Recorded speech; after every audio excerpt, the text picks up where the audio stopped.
Good evening. Welcome to our Wednesday night Bible study. I'm so glad that we can share this time together. If you'll remember last week, we did one of the more obscure parables of Jesus. This week, we're going to do probably what is one of the most well known. We would know that as the parable of the Good Samaritan. And I'm doing this out of Dr. Claypool's book, Stories Jesus Still Tells.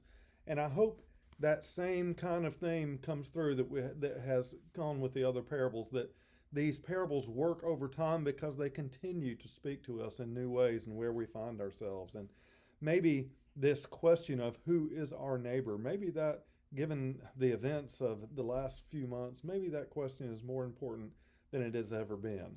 Hear these words as if you're hearing them for the first time. Just then, a lawyer stood up to test Jesus. Teacher, he said, what must I do to inherit eternal life? He said to him, what is written in the law? What do you read there?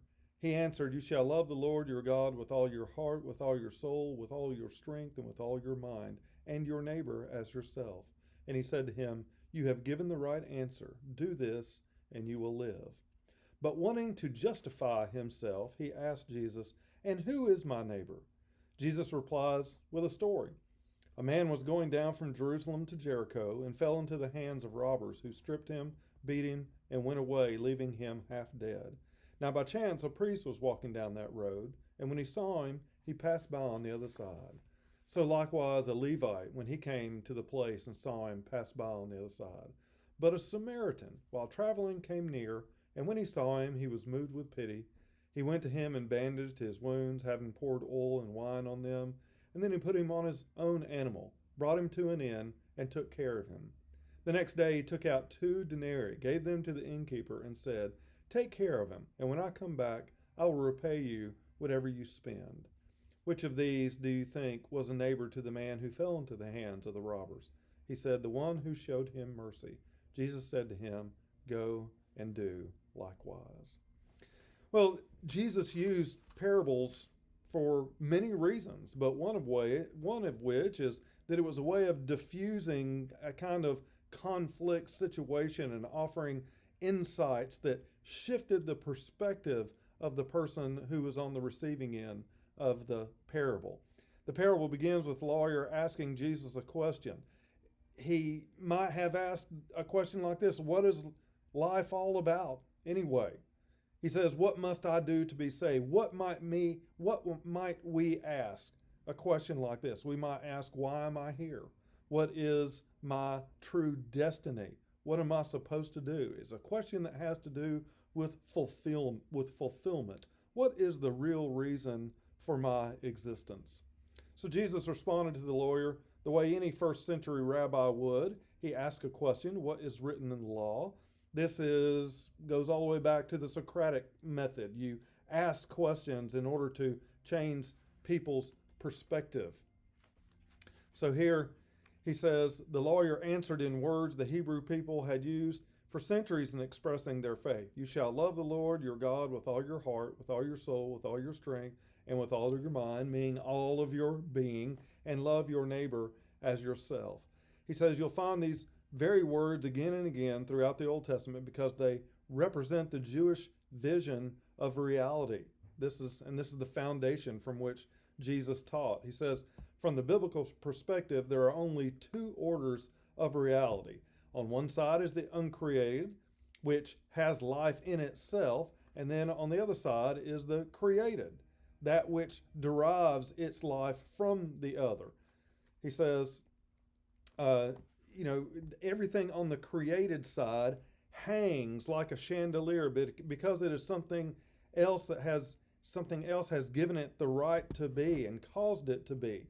Nothing but God belongs on the uncreated side of the line. Everything except God belongs on the creative side. He says it's God's nature to give being, it's creation's nature to receive being. So once we get this fundamental distinction clear, it's not surprising to find that we are to relate to these 2 orders in radically different ways. On the uncreated side is God. That's why we only worship God, or are only supposed to. Love with all our hearts, all our minds, and all your strength. Correspondingly, we are invited to love everything else on the creative side of the line in a way that a parent loves a child, or the way a gardener loves the seed that she carefully husbands to its fulfillment. Everything that derives its life from the Creator is to be nurtured. Only the Lord God is to be worshiped and recognized as absolute. It makes so much sense when he puts it this way, because really what we're talking about here is idolatry. When we allow something on the created side to cross that line into the uncreated side, and to respond to it a way that we should only respond to God. So he says, anything that we need, that we respond to, we allow to move to that uncreated side, we're going to be disappointed, because everything is set up in such a way that's what leads to idolatry. Our ultimate fulfillment from anything outside of God, we're going to be disappointed. So if we do have idols in our life or suffer from idolatry, we will inevitably be unfulfilled, for it is not that for which our hearts ultimately hunger. We hunger for God in our lives, but if we practice the sin of idolatry, then that's where we pay the price. Only God is to be revered absolutely. Everything else is to be loved in such a way that it encourages the creature to become what it has it in it to be. That's where we talk about potential. And really, especially in Baptist life over the years, we've always talked about this plan of salvation. And for the longest time, it was even in our hymnals. I'm sure some of you all remember that, the 5 steps to salvation. As if something as grand and mysterious as salvation could be put into a 5-step plan. But this is what the lawyer is asking Jesus, and so let's see what the Bible has to say about salvation.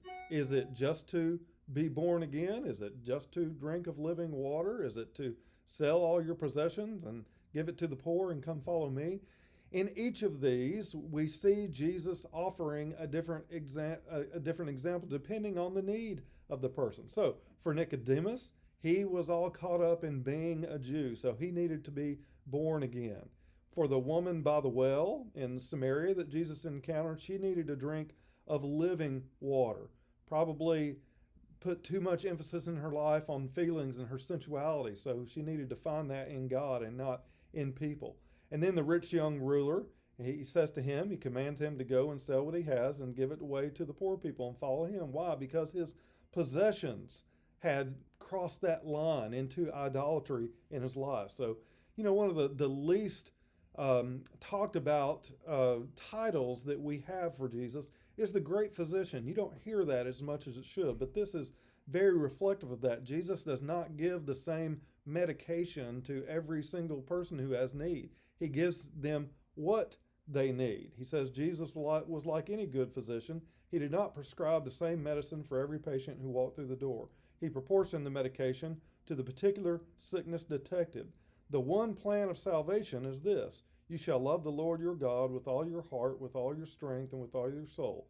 This had to be applied in different ways to each of these. In other words, there is something underlying all these things. Although Jesus does give a different answer depending on their need, there was this one thing underlying it all, and this is the idea that we have to love God with all our being. And then the lawyer is testing Jesus again, but asks a further question, and exactly who is my neighbor? What is behind that question there? What is it that he's really saying? I think the bottom line is he's trying to say, exactly how far does my responsibility go here? Another way of saying it he might have asked is, what is the least that I am required to do and still get by? And so instead of giving him a direct answer, Jesus proceeds to tell him the parable of the Good Samaritan. Now, the very first part of the parable is something that would have been very common to the people who heard the story for the first time. They would have identified with someone getting beat up on this road from Jerusalem to Jericho, because it was called the Red and Bloody Way. People didn't often travel alone on that way because it was very easy for people to get mugged and robbed and for people to slip out into the desert after they had done something like that to somebody. So Jesus told the story of this man being robbed and left there beaten and half dead, and these three familiar figures come by: a priest who represented the religion of the day, a Levite was like a lower level functioning someone in the temple, and then he uses this idea of Samaritan, and that was complete. The first people would have heard this completely differently than we hear the word Samaritan. We hear it in the context of this parable that we've heard so many times, the Good Samaritan. But that is not how the Jewish people of the day would have heard that, because they believed that Samaritans did an heretical form of Judaism, practiced a heretical form of Judaism, and they regarded them as really low-life people. Folk of that day would not have expected anything humane or heroic or compassionate from a Samaritan.